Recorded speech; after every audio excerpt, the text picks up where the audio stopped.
మన గుంటూరుకి వేగా jewellers exciting offers తో April 16న శుభారంభం.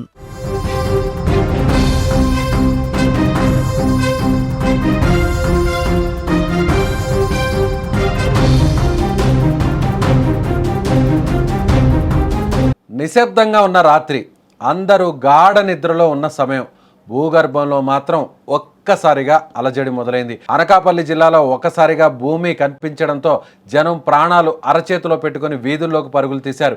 ఏం జరుగుతుందో అర్థమయ్యేలోపు ప్రకృతి తన ప్రతాపాన్ని చూపింది. ఏపీలోని అనకాపల్లి జిల్లాలో శుక్రవారం తెల్లవారుజామున సంభవించిన స్వల్ప భూకంపం తీవ్ర కలకలం రేపింది. ముఖ్యంగా రాబిల్లి మండలం మరియు దాని పరిసర ప్రాంతాల్లో ఈ ప్రకంపనలు స్పష్టంగా కనిపించాయి. అర్ధరాత్రి దాటిన తర్వాత సుమారు 12 గంటల 30 నిమిషాల సమయంలో భూమి ఒక్కసారిగా కంపించింది.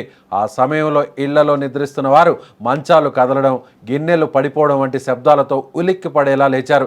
అది భూకంపమే అని గ్రహించిన ప్రజలు క్షణాల్లోనే తమ పిల్లలు, వృద్ధులను తీసుకొని ఖాళీ ప్రదేశాలకు పరుగులు తీశారు. రిక్టర్ స్కేలుపై ఈ భూకంప తీవ్రత 3.7గా నమోదైందని నేషనల్ సెంటర్ ఫర్ సిస్మోలజీ అధికారికంగా ప్రకటించింది. భూమి లోపల కొన్ని కిలోమీటర్ల లోతులో ఈ కదలికలు సంభవించాయని అధికారులు విశ్లేషించారు. ఈ ప్రకంపనలు కేవలం కొన్ని సెకండ్ల పాటు మాత్రమే ఉన్నప్పటికీ సృష్టించిన భయం మాత్రం అంతా ఇంతా కాదు. రాంబిల్లి పరిసరాల్లోని తీర ప్రాంత గ్రామాల్లో ప్రజలు తెల్లవారులు అంతా కూడా ఆందోళనలతో మునిగిపోయారు. మళ్ళీ ఏ క్షణంలో భూమి కంపిస్తుందోనన్న భయంతో చాలా మంది ఇళ్లలోకి వెళ్ళడానికి సాహసించలేదు.